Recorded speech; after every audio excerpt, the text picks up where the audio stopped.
My name is Alira Potter, and I'm a proud Yorta Yorta person, and together with the Imperfects, we like to acknowledge the traditional owners of country throughout Australia. We acknowledge their continued connection to land, waters and culture. We pay respects to elders past, present and emerging, and also acknowledge that sovereignty was never ceded, and this always was and always will be Aboriginal land.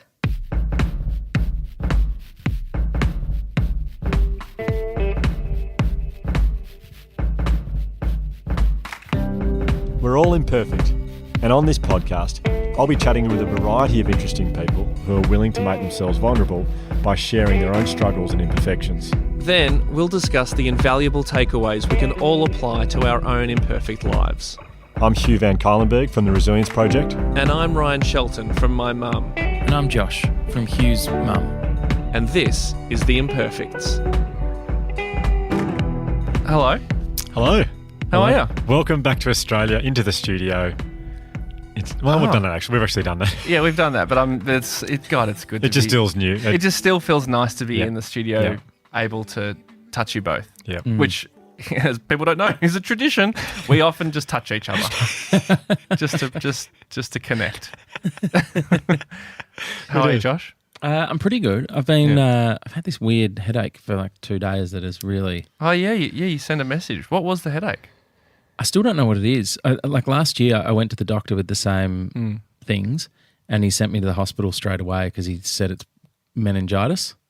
So I got all these tests done, and then they couldn't find anything wrong with me, and kind of insinuated that I was kind of making it up. Were you? Yeah. And so then it's come back in the last few days. It's just like shocking headache, sore back, sort of weight on my chest, but no other it's like you're getting the flu, but no sore throat, no runny nose or anything. Drinking enough water?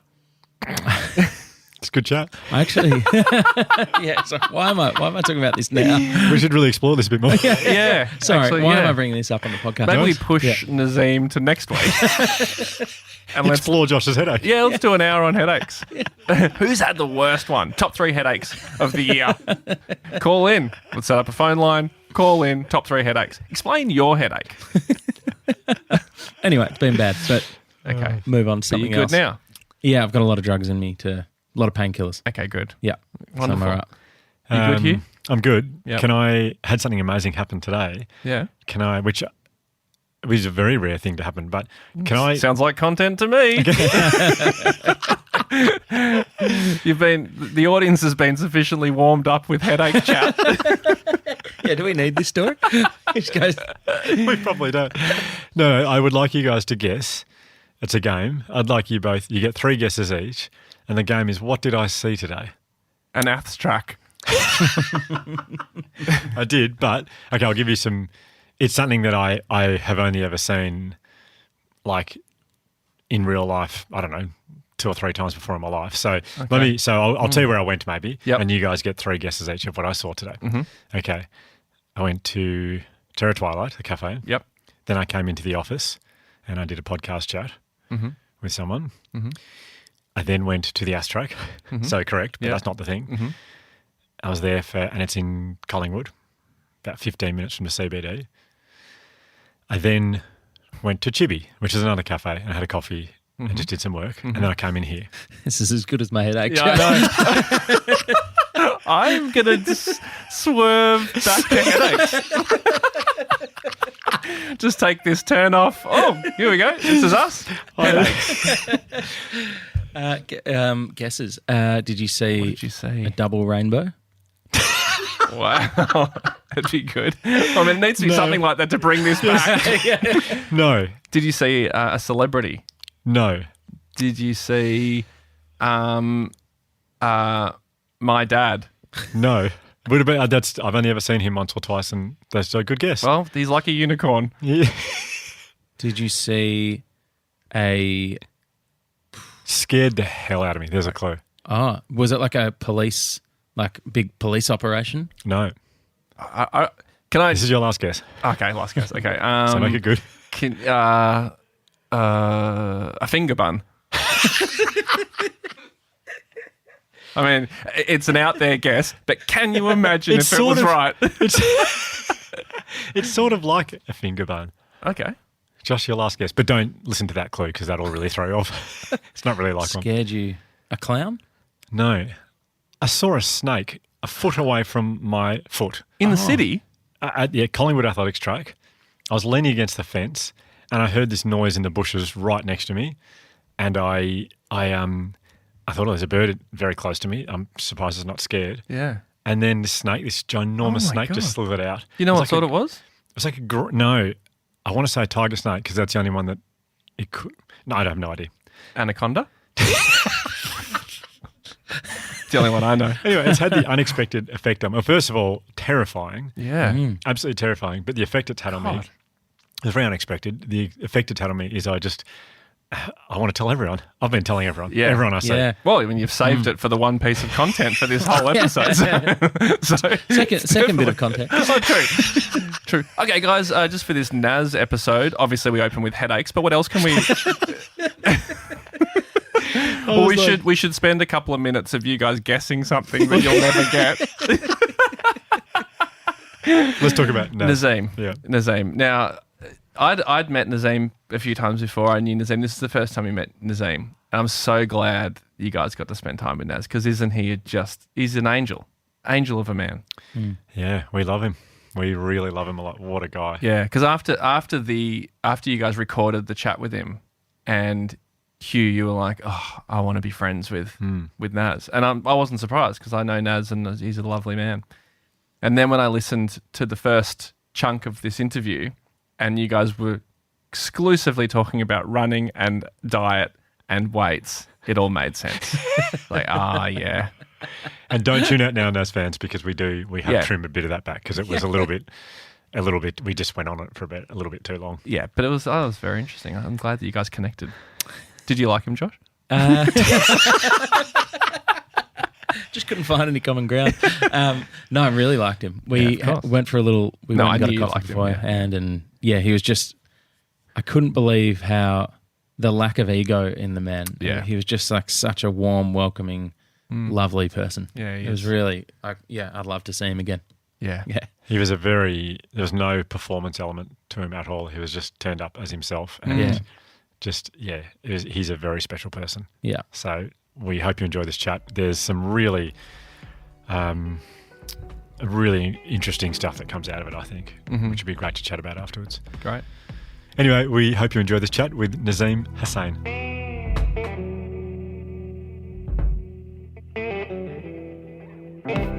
Well, today's guest, I feel, doesn't really need an introduction. I mean, he does, because people need to know who it is, but what I meant to say was... I don't deserve one. Oh, man. I'm a second-tier guest. So today's guest is Australian comedy royalty. We have Nazeem Hussain with us on the Imperfects. He's a king, Nazeem. I'm royalty. Thank you very much. You might know him from The Project. He's a stand-up comic and... He has written and starred in an episode of Summer Love, which is... It's available now. And you guys got to watch the episode that I'm in ahead of... I wasn't even supposed to send it to anybody. So Robin Butler and Wayne Hope, I did something that you told me not to do, and I shared the link. But for the purpose of promotion. But I actually couldn't... I couldn't watch the episode. I got to watch that. I watched it with my wife, and I had to leave the room several times because. How come? First time I've done like acting. You know, you've done that. I've seen you act, and you do skits, and they're great. Yeah, but sketch comedy or sketch acting is different because you're being serious, you're playing a role, but then it's undercut with a joke. So there's always it's always I'm being so I don't really. Whereas with acting, you've got to lean into I feel really, I'm in love or I'm really upset. And then there's no tension break. And you have to actually genuinely try to be that emotion. And then you're looking at the person looking at you, knowing that, well, in my head, I'm thinking, they know that I'm lying. And everybody knows it's bullshit. And it feels like, I don't know, I feel really uncomfortable. Like then I feel really uncomfortable. It's really, really uncomfortable. So the director, Wayne Hope, was so good. And Rob just like kind of going, no, this is exactly what it is. You know, this is what acting is, which everyone knows. But it's so, for me, it was very uncomfortable to do. But I knew it was like, well, because they were like, you're doing the right thing. I was like, okay, I'll trust them. They make television. They're not going to put something to air that's unwatchable. Well, to the contrary, it was very watchable. I loved Brilliant. it. And how do you find watching it back? Oh, honestly, asked my wife. We played it, and literally every scene I was like, "Oh no! You don't watch this bit!" And I had to leave the room several times, close the door and then I'd yell from the other room like, "Okay, don't watch this next. This next bit is pretty awkward." And then there was a bit where I said, "I love you" to to a co-star, and obviously it's a love story, but I just felt like I was being. Like I was unfaithful. and on the promos for all of the ads leading up to, the season airing, they kept playing that little bit where I'm like, I love you. And it was so bad. It was just so awkward for me because my wife's uncle, he sent a funny text on the family thread saying, I heard Nazeem saying I love you. I just couldn't see Nadine in the back of shot, but I can't wait to see that shot in the show. But I just felt, everyone's playing with, like I'm clearly awkward about this stuff. Well, so I do have a few questions about that because you wrote it and started it. So amazing. That's incredible. Well, thank you very much. It was a lockdown thing. But basically I said, look, I've never written a 30-minute narrative or an episode before. I don't know how to do it. I don't know if you've ever picked up like a TV script before or even just had a look at movie scripts.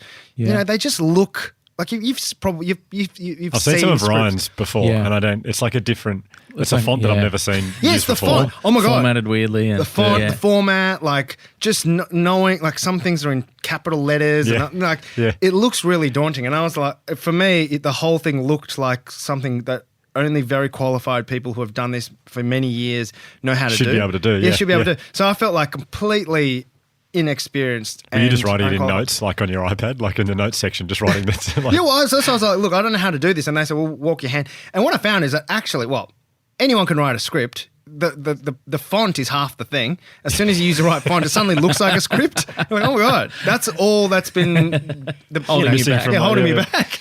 But then they massaged me. Yeah, they massaged the story and they massaged me, my ego. But yeah, it was very, very, very different for me. So this might be a strange place to sort of start this interview, but a bit of a lighthearted one. I noticed just through watching it and just looking at you now, are you really, really ripped? Shut up. I bet you've spoken to Beck. You have? No. We've got a shared manager. Yeah, we do share a manager. But I noticed that on my own accord. She didn't tell me, but I did ask her if you were ripped, and she sent me a voice message. It went for a minute about how ripped you actually are. I can't trust you both. Well, look, I was wearing a t-shirt, so I don't know what you're. You can tell. I wasn't unfit. That was a very fit period of my year. Yep. However, there was one scene which I did write the whole thing, right? So there's a bit where I walked into the water fully clothed. And then I walked out fully clothed. And then there was a scene where I was supposed to cool off. So basically I did that. I don't want to wreck it, but I was highly emotional at the time in the show. And then I had to cool off and look at my dad character on the balcony, under a shower. And I thought, that would be clothed. And actually, I think I remember writing in the script, Nazeem, or the character, looks off to his dad fully clothed, And then when we were filming, they were like, actually, I think it makes more sense. You probably need to be topless. In the shower. Yeah, you got to, now you've come to your senses. So why would you, when you're, of sound mind, have a shower with clothes on? So just take your top off. And I was honestly almost had like a panic attack. I was like, no. Like, no. Not because I'm super ripped and that I don't want to like scare the audience with my abs. I don't have abs, but you can imagine if you do. But I'm just not very good with any level of nudity. And so I basically had to, Wayne and I had a very private chat on set, and I was like, look, mate, I can't be filmed topless. I just don't feel comfortable with it. And I think I sort of allowed him to think that it was a Muslim thing, which is not. You sort of go into that cultural sort of sounding, it's just, I just don't know how it would be received. And I think he was just, it's a halal Muslim. Anyway, so he spoke to the director of photography and all the camera people, and they were like, cool. So basically they agreed like very strong to feel me from like upper half of my shoulders up. So it alluded to me being, topless, but it was upper. Anyway, so I got on set and they were like, cool. And they took the towel off at the last thing and then they started filming. But as they were filming, this random photographer, stills photographer, just from the ABC, was just there snapping away, taking heaps of photos of me having a shower. Yeah, but like while they're filming, so I couldn't stop and go, who the hell what are you doing? But she took all these photos and then just disappeared. Fast forward a few months, Beck sends me an email with the subject nudes. That's my manager. I was like, what the hell? She was saying, what the hell is this? And I opened the Dropbox link and it was just about 30 photos of me topless, under a shower, not looking funny or anything, just looking off into this, like I'd done some secret sexy photo shoot without telling her. And they were like, is Nazeem cool for this to go out as publicity shots? P.S. like the contract is signed, basically allows us to use whatever photos. And so she had to go. I was like, Beck, please pull this from the internet forever. And so I don't know what she said. So you've managed to sell that faith narrative to Beck as well, because she said to me on the phone yesterday, she said it's really awkward because with his faith, you got to understand, he can't have photos like that getting around. It's not a faith thing, because actually, according to the faith, strictly speaking, men are supposed to cover from the navel to the knees. So you're fine. So the top 4 heavily chiseled abs of mine are free to be exposed, completely just not the bottom 2. Just not the bottom 2, bottom 4. 4, sorry. I've got an 8-pack. Yeah, my apologies. All good. But yeah, it's so it's just unless there is there's no insecurity clause in Islam, but I did. Yeah, I noticed. I noticed. Yeah. Look, I think I'm just a skinny guy, Okay, so to make it relevant to this whole conversation, why I want to talk about exercise for you. Okay. I've realised exercise is a coping mechanism for me. And I reckon you could look at the fittest stages of my life. Yes. Is how much there's a direct correlation to how much I'm struggling in my personal life. Okay. And not struggling in a really bad way at the moment, just having a newborn in the house, our 3rd child, winter, and it's been really hard. And so I'm really fit because of that. Oh, look, I completely relate. Probably the fittest period of my life was at post divorce. Right. Okay. Here we go. Absolutely. I was just like, I can't even remember. Actually, I vividly remember the point in which I was just like, no, I'm going to start exercising. I was in the kitchen one day, having no control. We had a baby at the time. He's now 4.5, and just feeling like rubbish. And just I had a slab of Whittaker's chocolate, and I just love Whittaker's. It's the best chocolate in the world. I'm a chocoholic, and everything just wasn't in my control. Kid stuff was just challenging. A lot of change really quickly. Out of my control. And so how soon after the divorce was this? 2 months. Right, okay, 2 months afterwards. It all kind of happened pretty quick.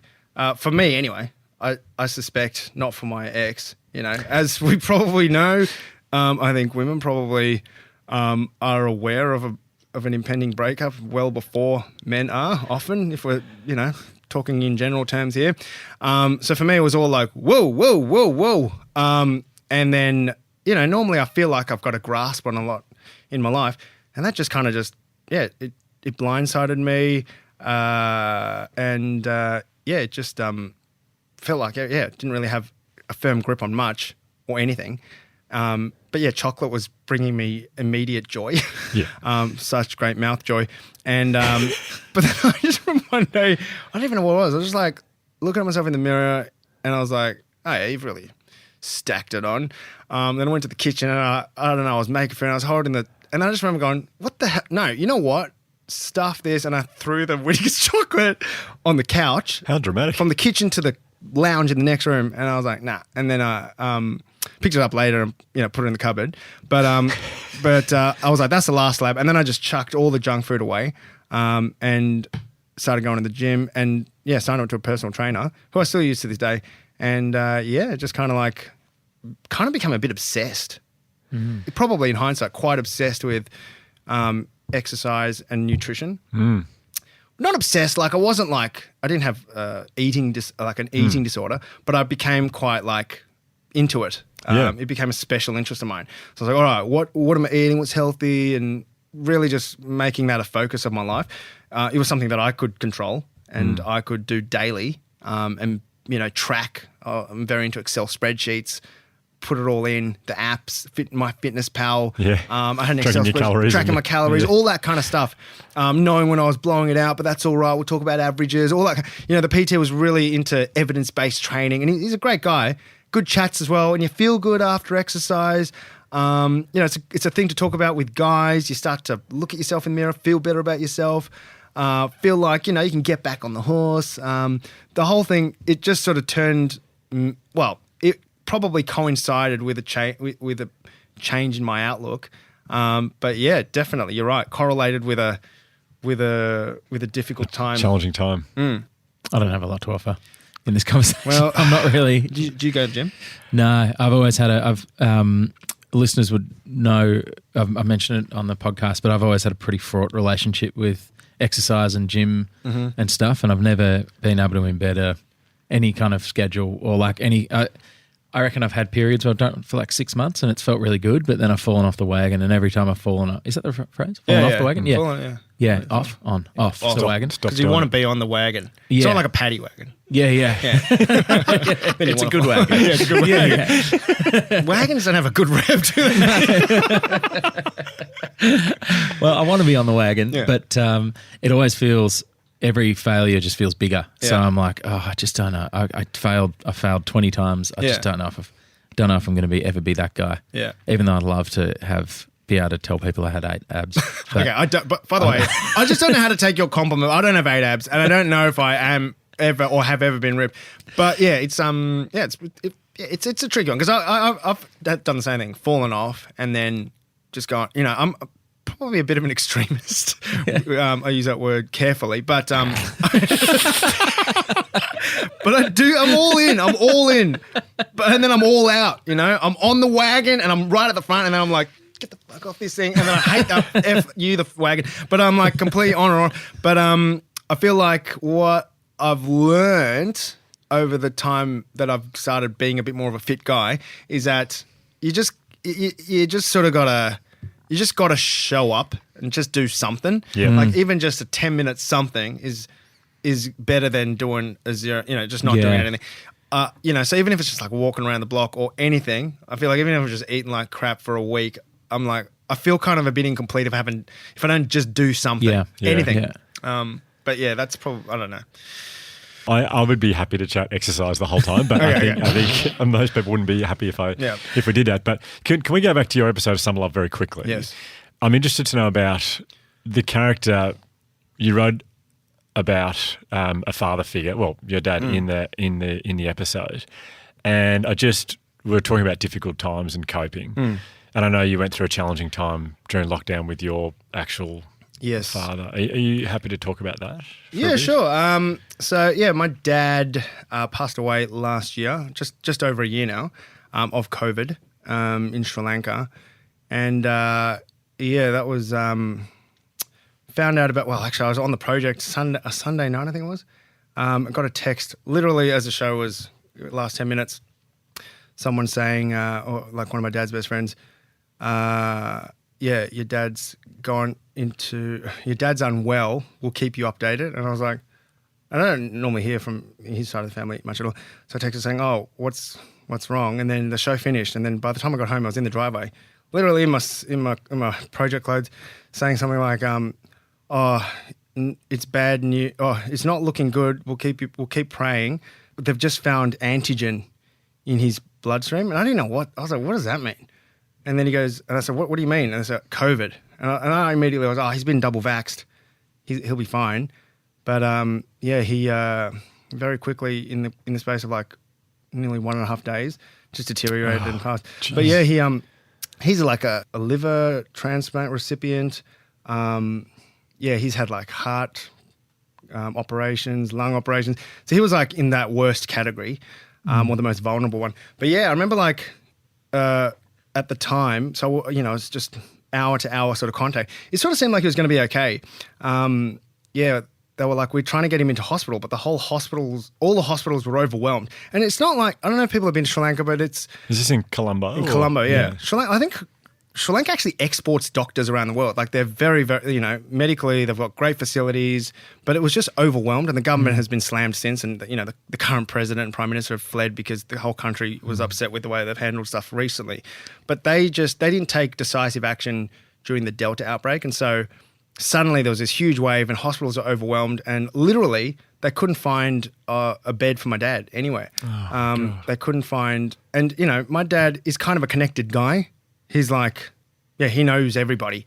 And I don't just say like, he generally, so they call the prime minister's wife or the prime minister at the time of the wife, and they're like, can you do something? This is one time I was like, just pull whatever strings. I don't care. It's my dad. I don't give a shit about who you're pushing in front of. Like at that point I was very much like, just save my dad. And I think they contacted whoever they could, and they're like, look, they can't do anything. They found him some like corner, like some random room in a hospital, and I think he got oxygen for like a short period of time, but then they just made the call, he's probably not gonna make it. So they just took it off him. Whereas if that was in Australia, or he's not gonna make it, or there are other people who would probably have a higher chance. I was talking to some friends afterwards in Australia, and they were like, well, if in Australia he would have, if he was on oxygen, he would have probably survived. But this is just what it is. But yeah, it was all kind of over FaceTime and FaceTime calls with his wife, just sort of kind of intermittently watching it unfold. And I still haven't actually gone to visit him, but that's the sort of next thing that I really want to do. It just sounds like hearing you describe it, it just sounds like a nightmare. Like it was actually quite surreal, because I remember the next morning. So after I heard about him being in hospital, I had like an interview on radio for a regular segment on, Kiss FM, breakfast radio. I was there to do a segment, and I went in and they were like, hey, how you doing? I was like, you're not bad. My dad, he's got COVID. He's in hospital right now in Sri Lanka. They're like, oh, do you want to do this? I was like, yeah, it's totally fine. Yeah, absolutely. And I just sort of like plowed through, did the chat, made some jokes. I can't even remember. We did this podcast part of the interview afterwards where they chat for their podcast. And I remember we were joking about COVID and this and that, and I was making jokes as well, knowing that this is really going on. I was still able to probably as a bit of a coping mechanism, make probably dark jokes. I can't even remember really what I said. But went home, kept in touch, and just very quick, I remember I saw my mother-in-law at the cafe, and, people were still thinking that I remember we were discussing, I think he's probably going to be okay. I'm having a good feeling. In Sri Lanka, they had, the idea, well, most people around him thought that he'd probably recover. His oxygen was stabilizing. I thought, okay, he's gotten over the worst of it, and he's in a hospital room somewhere. But then, it just sort of, it was quite a shock when I got the news. But I remember about an hour before that, just sort of telling my sisters, I've got an older and younger sister, look, just, I don't know. I was just like, I think let's just presume he's not going to make it. Just mentally prepare. I don't know. I just was trying to protect myself from the shock, trying to preempt it. And so then when it happened, I was like, I knew. Almost like, this is not a shock or a surprise to me, because I decided an hour earlier that I knew it was going to happen. Meanwhile, a day and a half before this, he was healthy and his level of health, and he was again, basically completely quarantining himself in his apartment, especially because he's a transplant recipient. He's sort of used to that, basically living in a bubble. So no one knows how it got in, but it got in. But yeah, the backstory or the context of my dad in my life, he was pretty absent from when I was maybe a very young child. So from 6-ish onwards, he was very much mostly out of my and our lives. Pretty troubled upbringing when he was in the scene, alcohol, violence, probably as a result of full-on racism in Australia. The stories of him being beaten with telephone books by the police when he was probably drunk and disorderly in the police station. Those sorts of things, our actual, I don't want to, we had neighbours who would call him the N-word, all sorts of stuff, who I still see. Gosh. God. And so, alcohol I think would be a way to, it was a very difficult time with him. But, he was in and out of our lives, and I think it was, as much as he was absent, you still have that natural desire to want to connect. And once we became adults, and especially once he became a granddad, he really made a great effort to reach out. Yeah. Well, not a great effort. He made an effort. He contacted us regularly, mostly via WhatsApp. But it was, as much as I had this huge desire as a young kid to get to know my dad, when you're an adult trying to get to know your dad almost for the first time, it's like you're meeting just a guy. It's like two men, grown men, but being forced to play and become best friends. It's quite surreal. I just remember like hanging out with him a few years ago. Oh, I did a show in Sri Lanka. It was he was a great guy in lots of ways. But he did a show in Sri Lanka, and he somehow got involved with like promoting and producing it somehow. Even though I had no idea. It was this random offer that came to my manager. Oh, we want Nazeem to do a concert in Sri Lanka. A concert. Anyway, and I was like.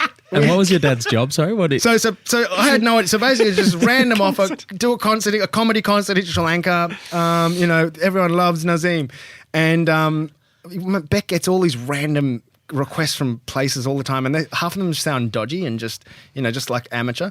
And it was written with weird caps and this and that. And she's like, "Well, I think they're going to pay half the fee up front." It was like a normal, like a decent fee, and they were going to fly business class. Fly me business class there, put me up in a proper hotel. So like, she's like, "Well, it all seems pretty legit, and the venue seems legit. They're going to promote. You just have to do the show. Why not? You get to go to Sri Lanka." I was like, "All right, fine." So I get there. And they actually got billboards, literally actual billboards of my face all around town.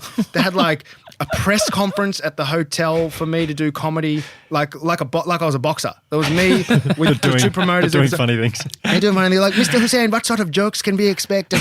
All sorts of. It was so weird. Anyway, and just for background, were you born in Australia? I was born in Australia. Yeah. So it's like going to a. It's your heritage, but it's not. Oh, it's kind of like home. It's going to a sort of, so like it's a weird. Oh, absolutely, and I've kind of gone to Sri Lanka on and off, but yeah, born and raised in Australia. My family in Sri Lanka, so my mum's sisters and even my dad's relatives, they all know that I do comedy in Australia, but they're also at the same time trying to compute this better life that my mum and my dad chose for us to give us these opportunities that they couldn't have in Sri Lanka. So they're always trying to figure out, so this comedy thing, is this the better life? Like, what the hell is that? So I felt this like huge, and my mum was all, I feel like I'm kind of carrying the explanation on my shoulders with this show. Like I've got this is why my mum left everything she knew to give us this opportunity. I was about to perform to my family. Like the whole thing was weird. Anyway, my dad, as soon as I got there, I found out very quickly that he was heavily involved in the organising, and I think he really was like, "Don't mention my name," and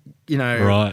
So made it all kind of. So he was happen. immensely proud and wanted to. He was immensely proud, and then we did these media interviews, right? And so I'd do my, I'd say my stuff, and then I didn't realize he was speaking to the journalists afterwards, and also go, "I'll give you some comments if you like," and it was just like I always knew Nazeem was going to be a comedian, and I think at one point he said, it was, I sort of encouraged him to, like, he had never ever at any point gotten involved in any of these career counselling conversations with me. It was all new to me, so I was kind of annoyed at this. What the hell? He's taking credit. Even at the actual show, he was sitting there front row next to the Prime Minister and his wife.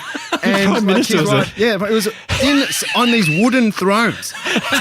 It was so weird. Oh, and then my mum flew over because I think she was like, "This seems like a big deal." And she, this is a bit dark, but my mum and my dad clearly still got some, they had some passive aggressive shit going on. He arranged seats to be like, so it was organised. So there was like diamond section, then platinum, gold, silver, bronze. My mum and my aunties were in like the silver section, like 3/4 of the way back. He was in the throne. Yeah, he was in the thrones. And throne. at the start, the MC said, "I would like to acknowledge Nazeem's parents," and the camera zoomed in on my dad and my stepmom, and not my mum, who was in the crowd. So it was all this kind of weird shit. And after this show, my mum came up and almost physically assaulted my dad. My other friend from Australia, he was there like literally in between. I was like, "Oh my God, this is just so," it was just crazy. But how'd the show go? The show itself was stressful as hell because I hadn't seen comedy performed in Sri Lanka before. Stand-up. Yeah. I had no idea what. I actually can't imagine because Josh and I, just for background, like our dad's Sri Lankan. Oh really? Oh, yeah, Kylan. Yeah. And so we've been back to Sri Lanka together quite a few times. Yes. I can't imagine comedy in Sri Lanka. Stand-up comedy, yeah. Well, you'd want to imagine it before performing it. Like, that's the thing. I had no idea. And so they had an MC come on, and he wasn't telling jokes. I don't know what he was doing, but I was like, I just wanted to see what he was doing so I could kind of understand their level. There's no laughs. I was like, oh my God, I have no idea. So they had me come out in 5 tuk-tuks, like with a ceremonial marching band in front. The whole thing was crazy. It was like, and on the screens, either side of the stage was my face with the words flashing, Nazeem Hussain, stand-up comedy has never been so good, so good, so good. I was like, that is a lot of pressure. Can you just take them off the screen? So I was just like having a panic attack before going on. Anyway, so I went on stage after the marching band and this and that. And, a bit more context. So the week before I came, Enrique Iglesias performed in Sri Lanka. And he, that's the sort of, everything's a little bit, they're still obsessed with Titanic, the movie. Like they're all a little, anyway. So at his concert, a couple of women threw bras at him on stage.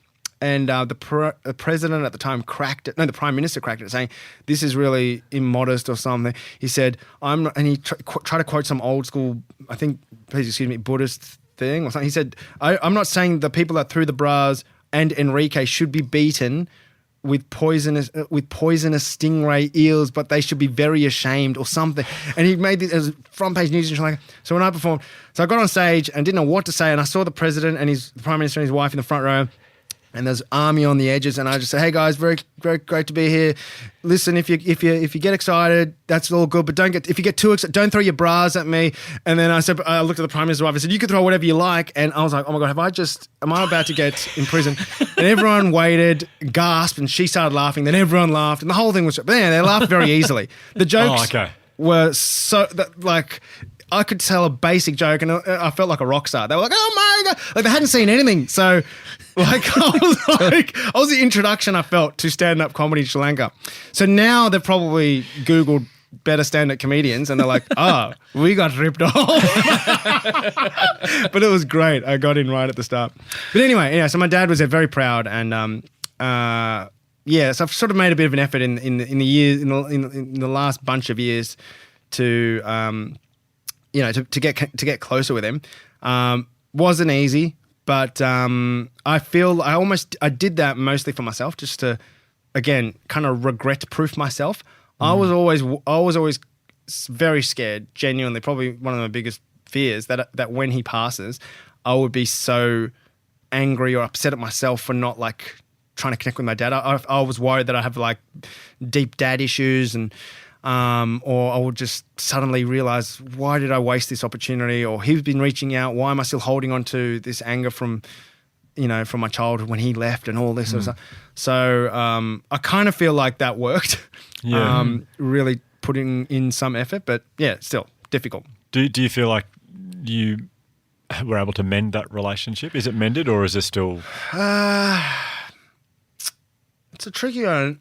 I don't know if it was. I think it was as good as it was probably ever going to get. I don't think we were ever going to. Like, I missed out on all the dad kicking a footy to his son kind of days, and like just hanging out with your dad and taking your dad to, introducing your dad to your friends and all that kind of. But I think, as an adult, I think that was as good as it was going to get from the point that we started trying to reconcile. He never really said the things that I think, that I was hoping that he would say. I guess if I really wanted to, if he could say the things that I wanted him to say, it would be like, I'm sorry, I didn't mean, I'm stupid for leaving you. I can't believe, like all those sorts of vibes I never got directly from him, but I feel like he said that in his effort to reach out and, kind of connect. He also had a dad that died very young. So I feel like maybe it's in his wiring. Like as a dad now, I actually don't understand how someone could like kind of abandon their kid. It just seems like you're either wired that way or you're not. I don't know how. I actually genuinely feel like physically in pain if I'm the idea of someone taking away my child. But I think for some people it's probably not that. And I think it was like that for my dad. So I can't really, I think now as I'm older and I'm a dad, I can kind of understand, well, I can understand that he was not like me, that he doesn't have that didn't have that super deep yearning to be with his kids. So can you really blame someone for their natural disposition? I think that was sort of the way he was wired. Do you think you're like the way you are because of him in big part, as in you knew how painful it was to not have your dad around, and you're not going to do that for your kids, I guess. 100%. That's exactly what you've said is how I feel. Like I think I'm probably father. I'm a parent by what I wasn't.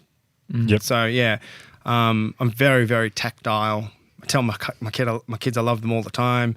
Try to have all the experiences that I missed out on. We have the same manager. My week is scheduled. My work week is scheduled around my time with my kids. So I think even my dad was an alcoholic. He got off the booze maybe for the last 20 years, I guess. But alcohol was a really bad thing. And I remember maybe about 5 years ago, seeing a counsellor. We were talking and I said, one of my biggest fears is worrying that I'll become an alcoholic. I'm just worried about that if I don't drink, And he said, well, look, 40% of people who are kids of alcoholics become alcoholics. But the fact that you're kind of aware of that means that you're not going to be one. Yeah. It's sort of like learned behavior. If you sort of just kind of, I guess if you're not very mindful of it, but yeah, I guess he goes, the fact that you're thinking about it means that you're probably fine. So I think that if you think about any of your failings, you're not as catastrophically as bad as you probably think. Yeah, I don't know. But anyway, I was worried about, so yeah, I'm probably not going to become an alcoholic because this guy said so. And that's good enough for me. It's good enough for me. But yeah, definitely, yeah. Can we chat about your faith as well, the Muslim faith? I mean, that must be is it difficult to be a stand-up comic? I mean, I guess there's a lot of material that you probably don't ever use because you can't due to your faith, or is that? Look, I mean, and my mum. You can't perform topless for us.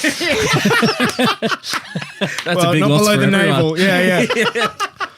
It's kind of like.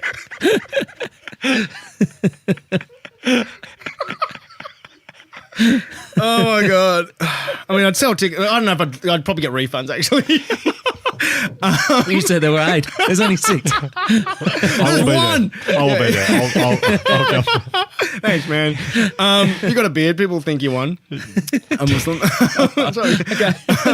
Anyway, yeah, actually, I sort of got into stand-up because of a Muslim comedy trio in America called Allah Made Me Funny. I was like obsessed with their stand-up comedy. I memorized all their stuff.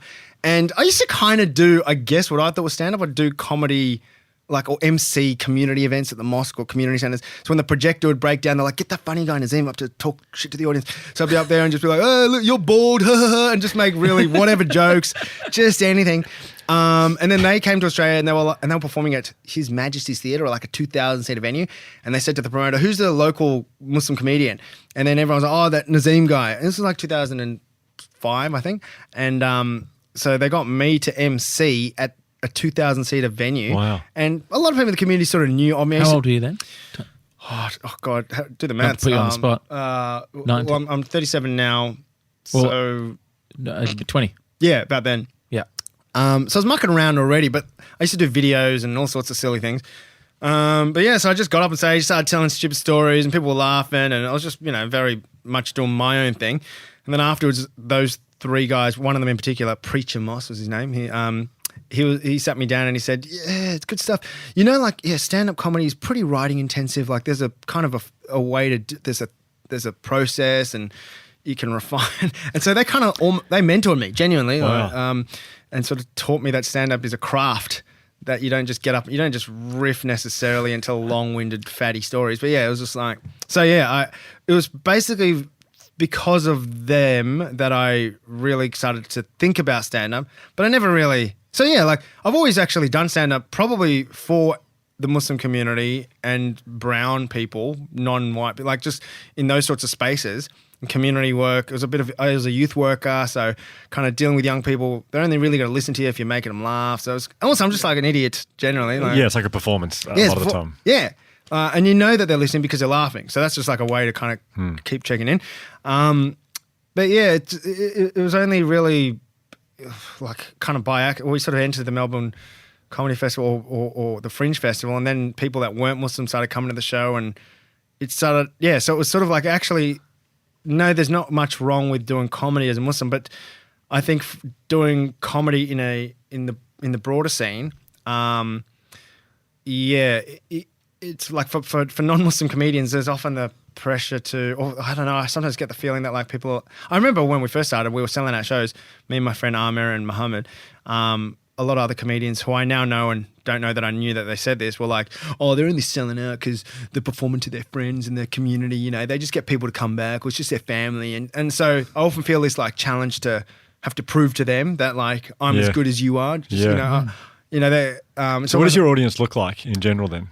Pretty mixed up now. It's like, it's just whoever, like, you know, as soon as you do any telly, then it's just anyone. And now it's, you know, I don't just talk about and to Muslims. It's kind of just whatever. You sort of run out of those jokes pretty quick. So it's just now anything. But yeah, whoever wants to buy a ticket and can afford it, or who DMs me and asks. I know that exactly. God, bloody hell. I had some guy, this happened to me recently. He messaged me on Facebook going, what the hell? I came to your show 2 nights in a row and the show was the same on both nights. What the hell? This is absolute rip-off. And I was like, oh, sorry, man. I don't know why I felt bad for him. But I said, oh, sorry, do you want a refund? He goes, yeah. I go, how many tickets did you buy? He goes, 5. So I go, what's your BSB account? I just transferred his money from my account. Actually, he was in the wrong, but I felt bad for disappointing him. Like, 5 of them came to yeah, and I like from my own personal account. Like it's just shit. I was so annoyed at myself for doing that. I was almost like I was trying to prove to him, like, I don't care. Here, take your money. Anyway, But I don't know. It doesn't matter. Felt bad also, like that he was upset. Yeah.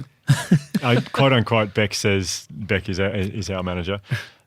He's a chronic fucking people pleaser. Oh my god. Yeah. It's a problem. It's actually a problem. I'll meet someone on the street and then don't know how to end the conversation and just offer, hey, see you later. We should catch up. Do you want to catch up? When are you free tomorrow? And then like book in a coffee or a meeting or some dumb shit. And I'm like, why did I do that? With a fan, with like a... So maybe someone that I've met, but then even if it's fans, right? Such a weird word, but you know, someone will come, I love your work, blah, blah, blah, take a photo. I will never offer my phone number. But if someone's like, man, love to get in touch. Oh yeah, just follow me on socials. What's your number? Oh, 04, and I just give them my number. Because I don't know how to say no, I don't want to. I genuinely, how do you say no, I don't want to give you my phone number? Yeah. Isn't that just rude? I don't know. I just I've feel never like had the problem. If they're being more audacious, you know, it's like, no, I don't know what to say there. I'll probably, like, running is easier. Just running away. Or faking a heart attack or something. But it's, so I've ended up in, like one time I was on a plane with someone and I had about 4 hours when I landed to just kind of do my own thing on my laptop at a cafe. And then I had a gig, and someone was like, "Oh, what are you doing tonight?" So I'm doing this gig later tonight. Oh, so let's hang out before then. And you're free. And I was like, "Oh no, I've got this meeting." I just made up a meeting, and then he's like, "Oh, we'll go there together." I feel bad in case the person's listening. And then we went to this place. Obviously, I had no meeting. I had to bullshit my way around it. The whole thing was stressing me out. But I just don't know what to say in these situations. How do you not? I'm not the person to ask because I was at Brisbane Airport a few weeks ago and a guy came up to me and said, I can't remember how he knew me, but he did. He'd seen me speak somewhere. And he said, where are you going to? And I said, I'm flying to Sydney. And he goes, me too. And I went, oh, okay. And then he said, but it wasn't for an hour and a half. I love being at the airport with a bit of time to spare. Oh, it's great. So nice. And so I was so excited to go to Qantas Lounge, just have toasted sandwiches. Oh and my coffee. God, your headphones in. Yeah. And he goes, we should hang out. Like I've never met him before ever. He goes, we should hang out. Oh no. You're going to Qantas Lounge? Me too. We should hang out. And I panicked and I went, I have a Zoom meeting. Oh my God. Otherwise, but no, I said I have a Zoom meeting. Otherwise, it'd have been great. And he goes, okay. And I went, anyway, nice to meet you. I shook his hand. He goes, I'll walk in with you. I went, okay. Oh, so we walked in together. I was like, surely he's not going to sit next to me.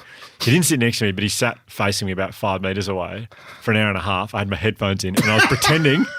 I was watching something on Netflix and every now and again I look at my screen and go, yeah, good call. Yeah, I don't mind that. I'll have a think about it. Because he was watching me. He watched me for an hour and a half. I pretended to be on a Zoom meeting. So if you were behind a window, like he would see the reflection. Or if someone was next to you, they would think that you were commentating It was this iPad that I've got in front of me, and I had it because there was a window on me, so I had it down on an angle so no one could see a reflection.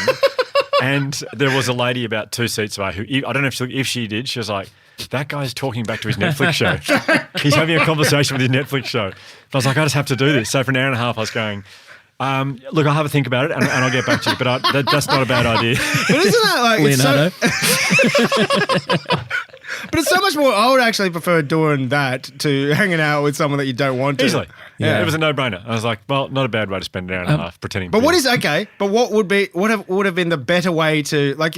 What are you meant to do? I meant to say.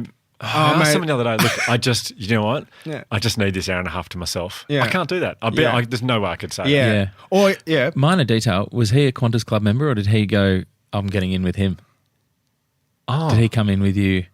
Maybe he did on get in your with me. ¡+1? Oh, he must have. That's I actually amazing. don't know. Oh, He's my done God. that very well. Maybe he's trying to get into Qantas Club. And he had to prove to the Qantas staff that he was friends with you by sitting across from you. They asked to see his ticket when he went in and he just showed them and maybe it was like a guest thing. They might have, I reckon he's just... He played me I beautiful. like this guy. I actually like this guy now. But Ubers are the same thing. Like, the quiet preferred option, like if they're giving you the option, you got to choose. I now choose quiet preferred. I don't feel rude because it's like I haven't seen you yet, so I'm not judging you. I just don't want to talk to anybody. That's a funny one, isn't it? Yeah. Do you want to have a conversation? Do you want to have a conversation? But if you're doing it once you get in, that's different. Like if he turns around and goes, do you want to talk to me? Then I would say, yeah, of course. But every single time in the last few weeks, even though I've chosen quiet preferred, they've all had long chats with me. And so I have to do the same thing. Oh, I've just got to finish writing this thing. And then I get motion sickness from looking at my laptop the whole time. It's stressful. But also, apparently, psychologically, and I'm not a psych guy, but it's because when you're a child, if maybe you were, your parents were either absent, maybe working really hard, or I think it's because, my mum was probably, she was working a lot and also probably a bit depressed at times. We all kind of had to overcompensate and to try to make her happy or make your teachers, you do try and do the right thing or something and then get praised that way. So you sort of just, I don't know. Someone said that to me once. I was like, oh, yeah, okay, maybe that's why. Does that ring true to you? I think so, yeah. I think it's probably. But also, I don't know. I just, I don't know. Maybe it's just, I just hope my kid, now when my kid says no to me, I'm like, yeah, exactly. That's it. Don't just go along with every dumb thing. Yeah, that was a test. Yeah. I reckon I was actually talking to our sister about this 2 days ago because when she had anorexia when I threw out her teens and which that kind of mental illness puts a sort of, I guess, adds a level of tension to the house is probably the most diplomatic way to say it. And that I was about 10 or 11 and I reckon I was a real people pleaser. That really dialed up the people pleasing. And I think I just wanted to not stuff up. Yeah. So I didn't cause any more stress. Yeah. And then also make sure that everyone was as easy as possible for everyone. Never be an issue for anyone in the house.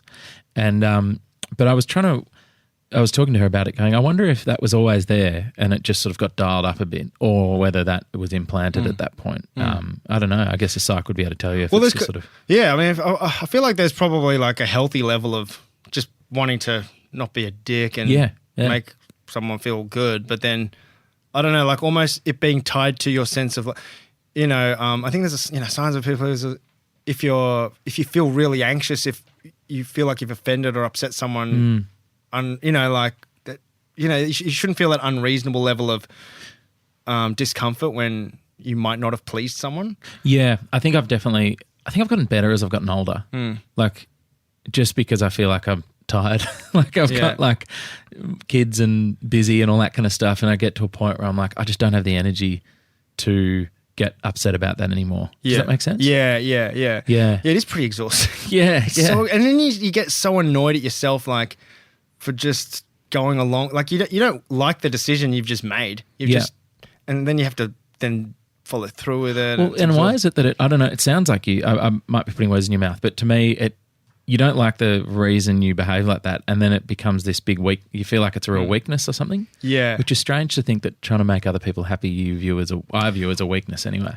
Yeah, it's so weird because especially as a comedian, like you say it like it is. I don't give a shit. I'll say the thing that you're thinking, but you don't have the guts to say. But then also at the same time, please like me and laugh at me. It's all that weird balance. Yeah. So Here's your money back, 5 people who are stupid enough to think that the night after I'll be doing a different show. Yeah. I know, honestly, imagine going to a musical and friggin' go, what the hell? Same songs. You played this one last night. Busted. This guy's like, he knows you're doing 14 nights in a row. I think you're doing 14 different shows. I think they honestly, that maybe they've really bought into the magic of stand-up that, I'm just coming up with this off the top of my head. He clearly has. But yeah, it's a really weird one. Like, yeah, I always think that, I'm on stage saying what I like, but at literally the same moment wanting validation. Yeah. It's probably, maybe it feeds it. Well, there's a reason why I reckon comedians are often people pleasers. I think that we're just drawn to that. I don't know, maybe we're all a bit.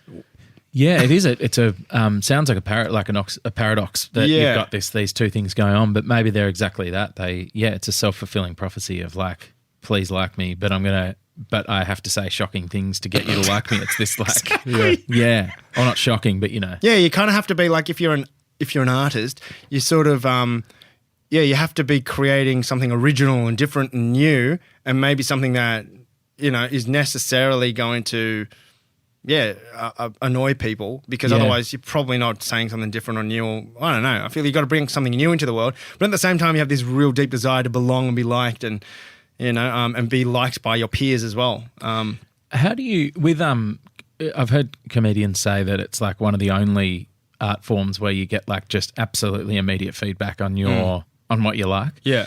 How do you feel about, because you've just written, is this the first show you've written, Summer Love? Yeah.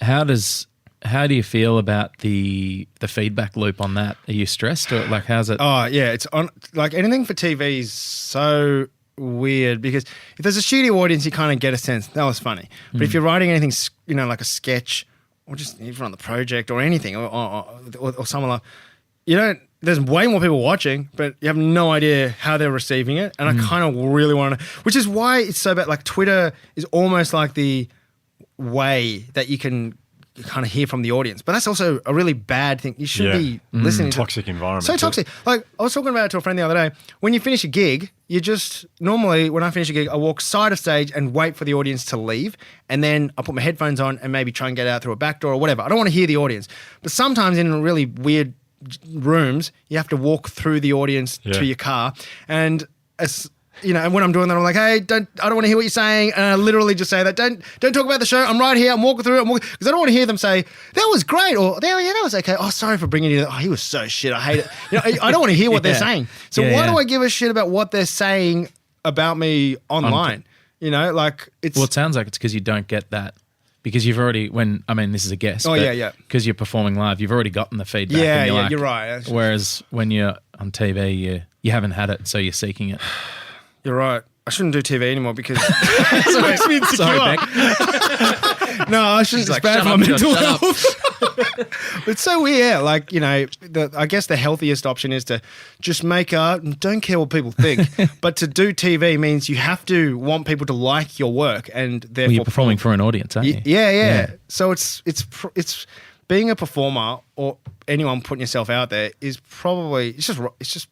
It can be very dangerous for your mental health. Was it, I think Ryan told us this anecdote, I can't remember if it was on air or off, but that Oprah says that not that he's chatted to Oprah about this, but I think he heard her say it once, that the first thing after every single interview she does is the person will lean over and say, was that okay? Did I do okay? Oh, yeah, okay. Yeah, which I thought was really interesting. Well, no matter who they are. And so what does she give them honest feedback? I heard a lot better. So Barack, that was pretty ordinary. Yeah, look, we might edit that out. But thanks for coming in. I've loved this chat. I'm wary of your time. I feel like we've gone for a long time. Sorry to you. No. It's been sorry been to really the editor. I especially love the conversation about your dad, because I feel like a lot of people, and at the time of recording, it's Father's Day coming up this weekend. A lot of people, I think, who have lost a parent, and maybe haven't had the chance to say stuff they wanted to say, or maybe didn't get to hear stuff they wanted to hear from their parent, have maybe not analysed the influence or the impact it's had on them as a person and their journey, their parenting. And I think it's really nice to hear someone like yourself talk about that. Thank you very much. It was a weird thing to say to you, but I don't know, Josh, if you felt this as well. We met you just before. This is the first time I met you. And, and you're a bloody great person. Oh, I absolutely Agreed. loved. You are, and you are too, Josh. But we've your brother and I have been DMing on Instagram. You know, giving him ticket refunds. You asshole! I knew that was a weird pseudonym. But we've been trying to catch up for a while, and you know, I'm glad the first time we're properly catching up is recorded. It's recorded. Well, It's been lovely. Well, we went and got coffee with Bridge, our producer, as well, just because we all realised we wanted coffee, and I just I've don't give away my coffee order. Almond magic. There, I said it. Oh, I feel so vulnerable. That's what we do on this show. Such a wanker order. But there was an article that came out recently in the newspaper, which makes me feel validated. So there you go. You even had to. I loved how you ordered. Then you had to justify it to the barista, who's probably very used to. I saw an article. That's what I'm doing. Well, I often order it really quietly. Kind of say, almond magic, please.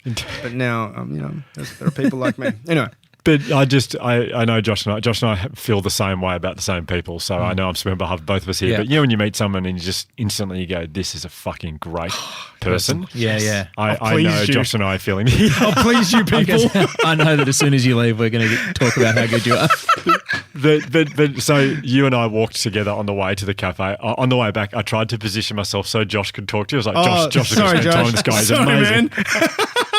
We were talking. We had some pretty A-level goss going on. So shit. Can't share it on air. Okay. Well, in case they listen. Yeah, we better turn off the mics now. Then.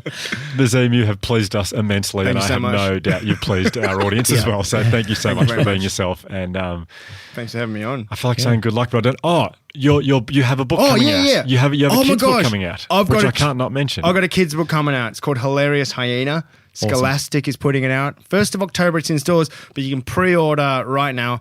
And could you please me by pre-ordering? Yeah. It's 192 pages, guys. A lot of pictures. Is it really? Yeah. It's 192. Oh, wow. Heath McKenzie illustrated it. It's called Hilarious Hyena.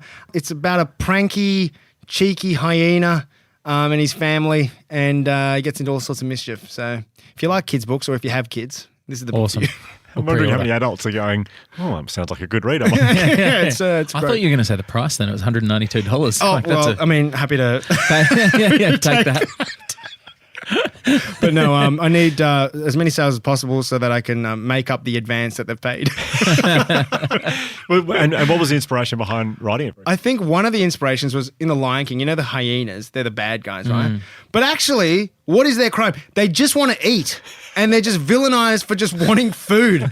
So this sort of book is set in almost like a ghetto of the savannah.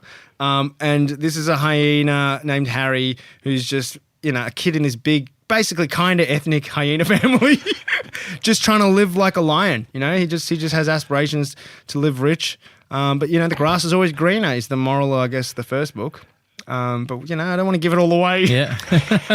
But I wonder if home is where the heart is. Find out. What a tease. What age group kids would like it the most? Ages 7 to 11. Okay. Yeah. Okay. So, or anyone that likes reading books of that age demographic. It's a primary school book. Primary school book. Yeah. Brilliant. Okay. But no judgment if you're an adult and you're caught reading it. If you're caught reading. Inside a Playboy. Yeah. Remember Playboys? Oh my god! Inside a Playboy. Inside your book. Oh boy. Yeah, fantastic. Thank you so much, mate. Thanks, It's so lovely to meet you. Thank you very much. Thank you.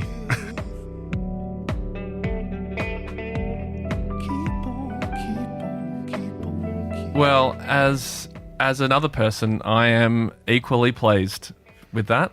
Just, I love him. What do you mean as another person? Well, because he's a people pleaser. Oh, yes. Yeah, I okay. mean, it would be weird to say as another people. Oh, yeah. True. I'm not a people, I'm a person, so You're a person who's been pleased by Nazeem. Yeah, I'm one of the people who has been pleased by Nazeem. Okay. Yeah. Knowing that, I Actually, no, it'll take too long, that story. It just doesn't matter. Snakes? I did. Yeah, he's wanting to squeeze in another snake story.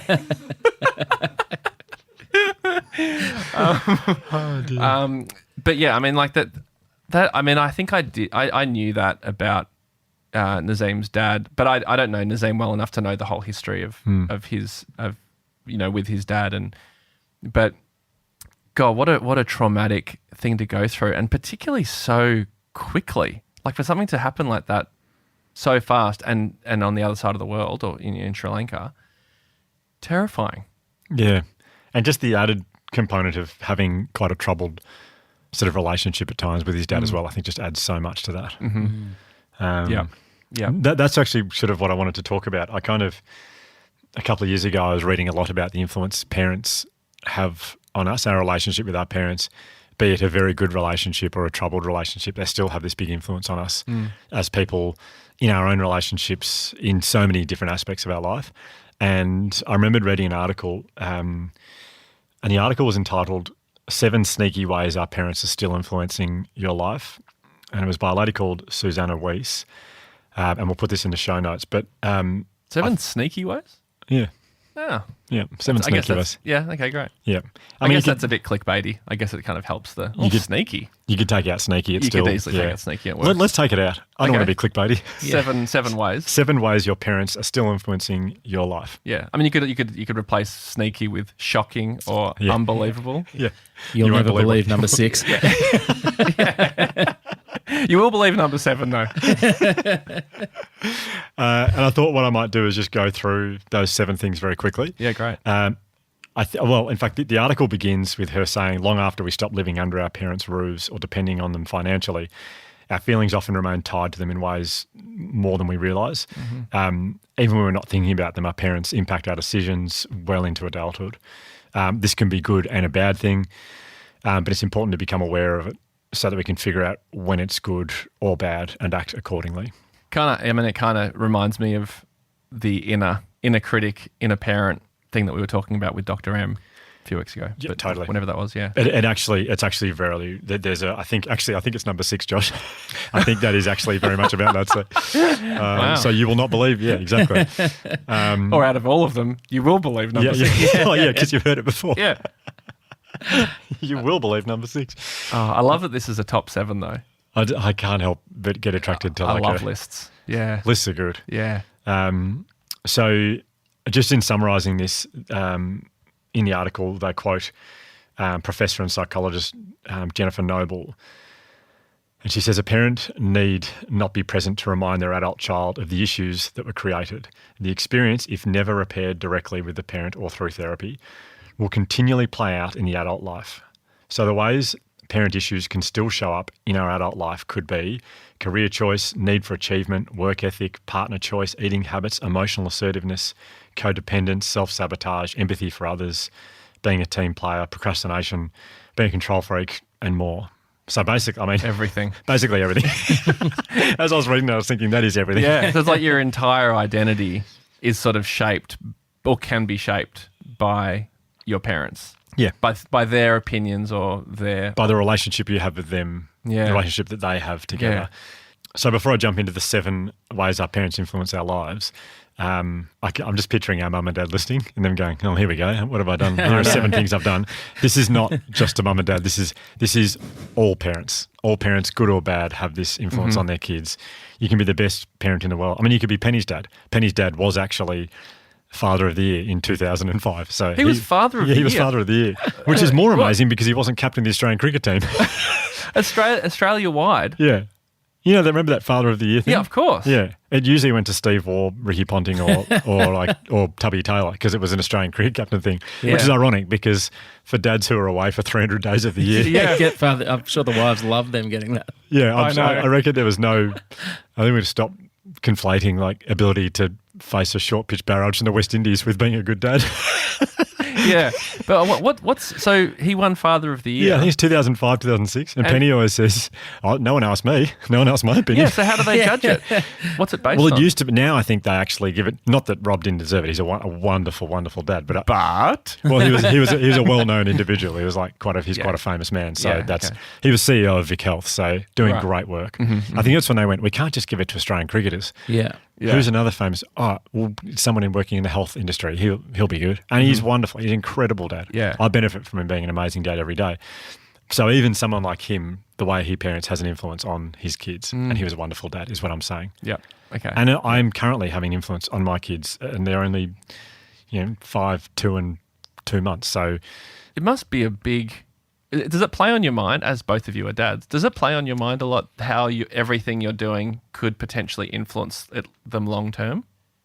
It doesn't for me. No. I think you're so in it all the time that if you thought about it like that all the time, you just get so exhausted you couldn't actually do it. Yeah. Maybe that's why I'm so exhausted all the time. You are. Yeah. You do think about it? Yeah, it doesn't. I think about things that happened to me at Benji's age that had an impact on me that I still remember. Oh, right. So I'm now thinking, I wonder if he'll be talking about that on a podcast in 40 years' time. Yeah, right. Wow. I don't think that far. Yeah. I mean, maybe it's because I didn't when Benji was, 2.5 like Charlie. Yeah. So yeah. I'll let you know in a couple of years. It's more now because I know that he'll remember stuff from now. Yeah, that makes sense. So, but all this is really relevant to these 7 things I'm about to go through. So, and I will give a couple of examples from my life and from with our parents. And I am very aware of the position of privilege I'm in, that we had an incredible relationship with our parents, wonderful parents. Everything was very positive. So I'm aware of that. And I know some people listening to this might find this difficult because maybe they didn't have that kind of relationship. So my examples are, I don't want to say, what's the word? Not mundane, but they're not dealing with trauma. They're kind of just a couple of things I thought of. So anyway, number 1, in 7 ways our parents influence our lives. Number 1, craving for things you didn't get as a kid. So, for example, if we didn't get much praise from our parents, we might be workaholics trying to achieve in order to get praise and recognition. There was, when I was in year 10, and I'm conscious of not like throwing my parents under the bus again, because I'll say as a disclaimer, of course, my parents were very supportive and excited for everything I was doing, but in my now current egoic search for praise all the time and like want to be told that like, great job, that was really funny, you're funny, all those things that you want to hear. In reference to what you just said, when I was in year 10, Hamish and I were in high school together, and there was for the English curriculum, this was called the Communication Project. I remember that. We had to like do some sort of project. Did you have that, Josh? I don't think so. No. It's like some a project that you had to make with a group that communicated some sort of message or something. Could be any medium, and we made like a short sketch show. Hamish and I, and then a friend of ours, Rachel, as well. Oh my God. Is there footage of this? If there is, it should be burned somewhere. After we publish it, then we can.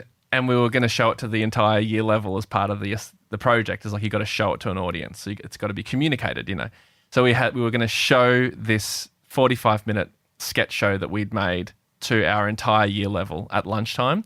And the night before, Hamish stayed at my place because, sleepovers. And the night before, we showed my mum and dad and my sister, I think, Vanessa as well.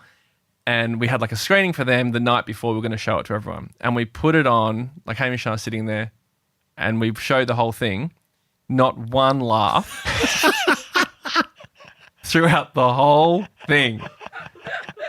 It was hell. And then at the end, it finishes. And then after a couple of moments of silence, I'm pretty sure it was Mum that said, "Well, that was interesting." So, yeah, I kind of relate. But I will say 99.9% of the time, she's very, very supportive. But I'm very lucky because she will And tell honest. me if something isn't to her liking, and that is good for my improvement. So thank you, Mum. Well, to summarise that, it's a wonderful example. Jennifer Noble, the psychologist I mentioned before, says anything we did not feel we got from them in childhood or adolescence will continue to show up in our lives as adults because we will have an unconscious, sometimes conscious need to repair that pain or loss. Yeah. So that's the first one. Yeah. Craving things you didn't get as a kid. Yeah. Yeah. Phil, if you got examples, jump in at any time. No, Okay, cool. not on that I one. don't have examples for all of them either. Yeah. So, number 2, dating people with the same issues as your parents. Oh. In a subconscious attempt to fix what we wanted from our parents, we find someone with that undesirable quality and attempt to change that thing in them. Okay. For example, one may choose a partner who's emotionally unavailable and endure a lonely relationship filled with arguments over why their partner will not show them love because they're trying to fix one of their parents who was not able to show them that love as a child. Right. Okay. Interesting. Yeah. I'm tapping out on that one. I also don't have I that. tap out Yeah. too. Okay. But it does. You do hear a lot about people saying they end up marrying their parents, basically. Yep. You like that's a common That's phrase. not legal though, is it?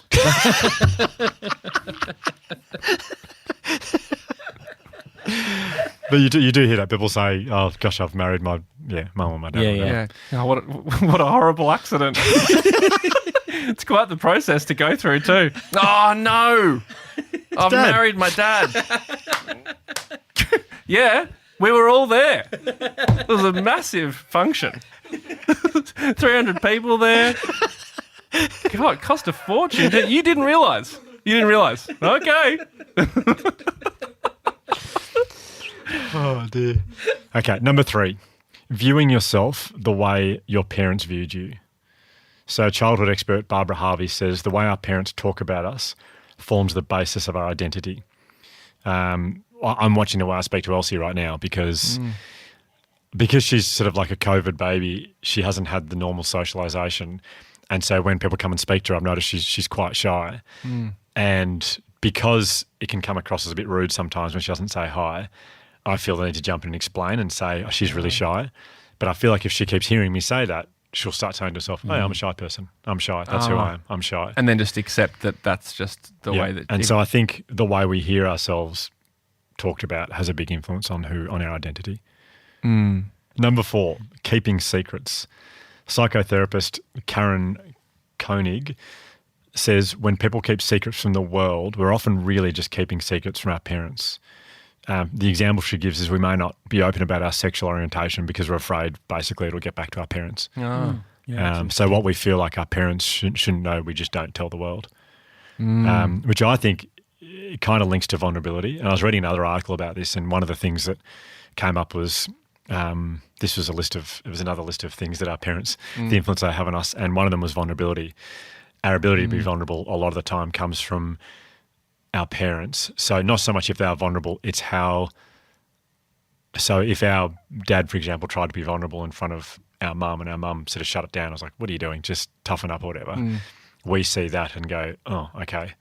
doesn't work. That does not work. That's not a good thing. Or if our mum's being really vulnerable and our dad sort of shuts them down and doesn't want to know about it and says, what are you doing? So then does that mean that then if you're the child in that situation, you grow up thinking that being vulnerable is a bad thing and people won't accept it? Yeah, or not a safe thing to do because you safe thing, saw the humiliation that one of your parents felt when they tried to show up being vulnerable and they got shut down for it. So I think that is similar, quite similar to that. When we had Lael Stone on, the parenting expert, earlier in the year, and there was a huge episode for us. Everyone loved it, about parenting, and it makes me think of what she said, which was basically when your kids when they're really young and they're really struggling and they're having big feelings, maybe they're having meltdowns, you want to let them know that it's a safe place to do it with you, because you got to think about the teenager you want to have. You want them to learn from a young age that when they're having big feelings and they're struggling, they can come to you and they can tell you what's going on. Yeah. But if you shut them down and say, enough of that, you're carrying on, stop being so stupid, which is very tempting, it sort of teaches them that when I'm struggling, I can't come here. This is not a place to turn up with my issues. And so they might get themselves in trouble later on as a teenager at a party or do something, or their friends might get in trouble. You want them to be able to come to you and tell you what's going on. Yeah. And so from a young age, encouraging them to to bring their problems to you. And when they're young, it's like, I'm hungry, I'm tired, or I don't even know why I'm angry, but I'm angry. But they've got to know it's a safe place to turn up to. Yeah. Number 5, feeling inadequate. So, and this sort of relates, but it does relate back to our episode with Emma. We talked about the inner critic, but it's that nagging voice that tells you that you should be working in a different profession, earning more money, settling down, having kids, all that kind of stuff. Karen Corning says that even when they don't say anything, we often judge ourselves based on what we think they might be thinking. What we think our parents might be thinking. Yeah. So the example I have, which is exactly this, is when I was 34. All my friends were married and had kids, and I was still single with no prospects on the horizon whatsoever. And I just felt this enormous pressure from mum and dad that I should have a partner, I should be getting married, I should have kids. They never once said it. And I think they would have liked it for me because they knew that I would have liked that. But I just felt this huge pressure, which is so unfair. You just assumed. Yeah, I think I just... No, I even knew that it wasn't there, but the pressure was this big pressure that I felt to make mum and dad feel happy. That's what they would like for me, so I should do that, I think. But also for them to become grandparents? Yes, there's that one as well. I mean, they really want to be grandparents, which I think everyone at some stage would like to experience that. But they never once said to me, when's this going to happen? You're too old and what's going... They never once said that. Yeah. And they would never, even if I asked them, they would say, no, that's okay, you take your time. But have you always wanted to have kids though? Yes. Yeah. Yeah. And you're the same, Josh, aren't you? You always Yeah. So those feelings of inadequacy can pop up in so many areas of our life where we feel like it's what mum and dad would like. And sometimes it's not, but we just sort of assume that. Do you think, this is a bit of a morbid question, but I'm curious as to, like this one and the one before about secrets, whether once your parents pass away, whether those feelings weaken. Once they're gone. Oh, that's a great question. Yeah. Of course. Could be one for Dr. M. Yeah, I reckon it would. I don't know. Yeah. You'd imagine if you resonated with the statement that you keep secrets because you're worried about what your parents will think of you, then that would make sense. Unless you've got that feeling of like pride, or even once they're gone, it's that more lives of on. That lives on. Yeah. Oh, yeah, because that's like just very literally thinking about like secrets, like what's the most embarrassing thing that you've done that you wouldn't want the world to know. Yeah. And it's probably your parents' reaction is the worst one of everyone in the world. Yeah. But when they're not there to actually react to that anymore, does that fear go away? Yeah, for me, it's my Instagram followers, but yeah, I get that so a lot of people would be parents. Just they're the people, the people who I care about the most. Yeah. Okay, number 6, the one that people will not believe is number 6. Yep. No, sorry, they'll believe it's number 6, but they won't believe what it is. I wanted to say that. Yeah, I think people are following along. Number 6. Hang on, pass me my email. I want to message the Imperfects. This is bullshit. Pass me my email. Number 6, acting different from them. Intentionally going out of our way to show our parents how much we are unlike them means we're still trying to prove something to them or to ourselves.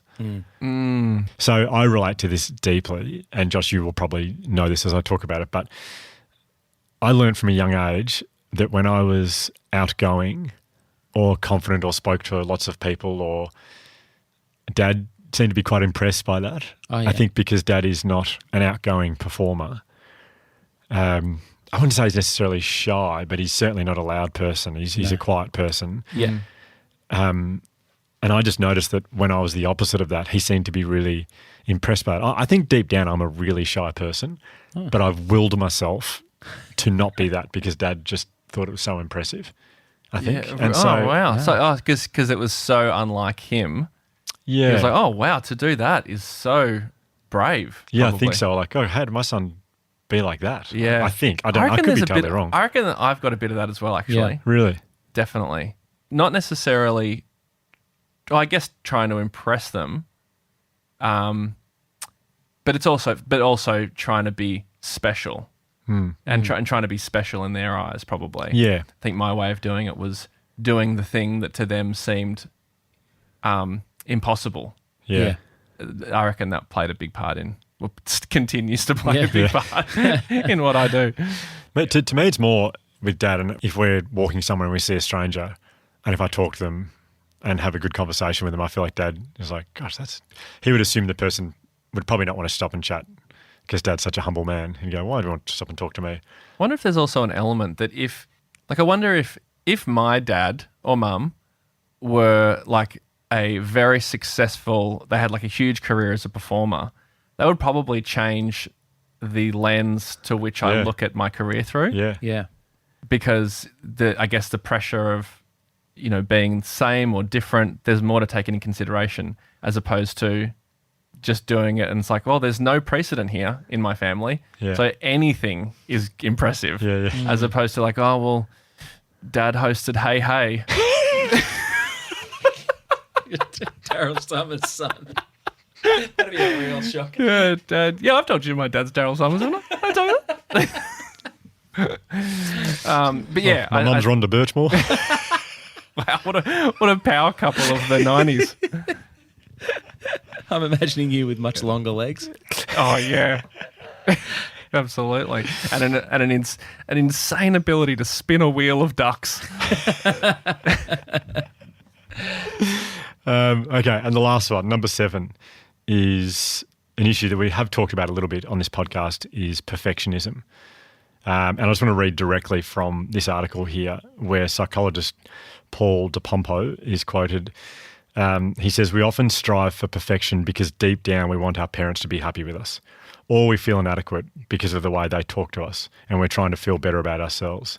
If you're acting in ways that you hope will please them, or believe in the idea of success and have not formulated your own, you may be acting in ways still to get their approval. Yeah. Ben Crow, who we've had on the podcast, most people know Ben Crow, has a lovely bit of advice around that. And it's just the example of if you're watching your kids play sport, the message to them, win, lose or draw, is I just love watching you play. And I think that's just, I've been applying that to everything my kids do already. Yeah. I mean, I really love watching you win. Like playing is great. That's enough. But God, if you win, I'll be very happy. So I think the best way to summarise those 7 things, or the reason it's nice to know about those 7 things, I think some people may have related to all 7, some might just think 1 or 2 really stood out to them.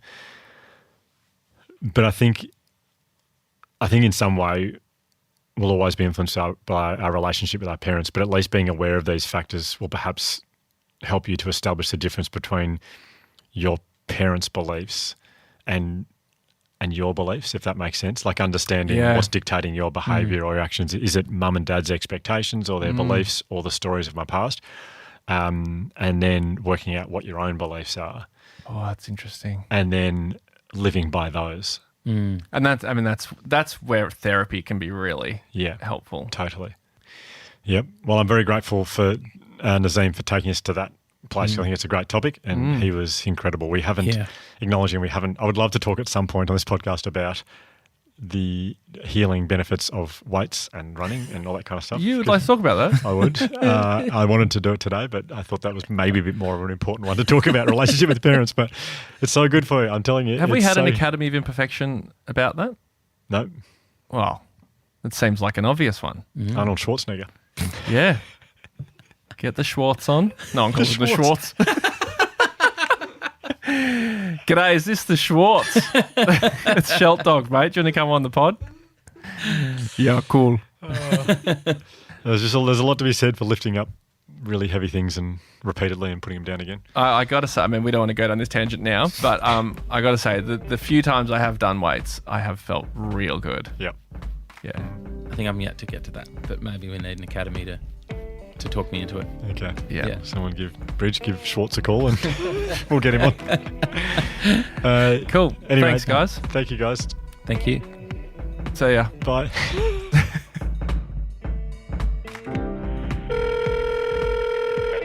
Hugh, it's Ryan. I'm so glad you and Nazeem got along. I mean, he's such a lovely guy, so funny, so I'm kind of not surprised, but I know you want to be friends with him. You haven't shut up about it. But it actually did get me thinking, and this is the reason for my call.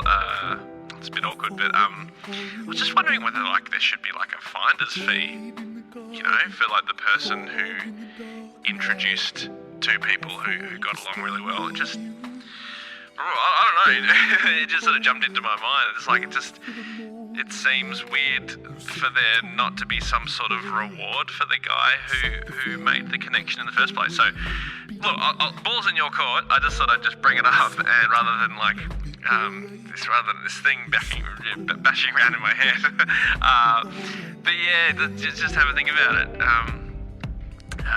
$2,000 is the number that kind of came to mind. So I don't know if that sort of sits well with you or not. But think about it. See what your friendship is worth with Nazeem. What is that worth to you? And get back to me. Cool. Awesome. I'm so happy that you and Nazeem could be friends. Something that couldn't have happened without my help. Okay, cool. Catch you soon. It's Ryan Shelton from the podcast. To call back, press 22. To replay message, press 1. If this episode has been triggering for you, we strongly recommend Lifeline on 131114. The Imperfects is hosted and co-produced by Hugh Van Cuylenberg, Ryan Shelton and Josh Van Cuylenberg. This episode was produced by Bridget Northeast, filmed by Andy Poole and edited by George Martin. A special thanks to Dr. M for her expertise and guidance. We'd also like to thank the Resilience Project for their ongoing support. I hear the echo down the hall, like you were never there at all.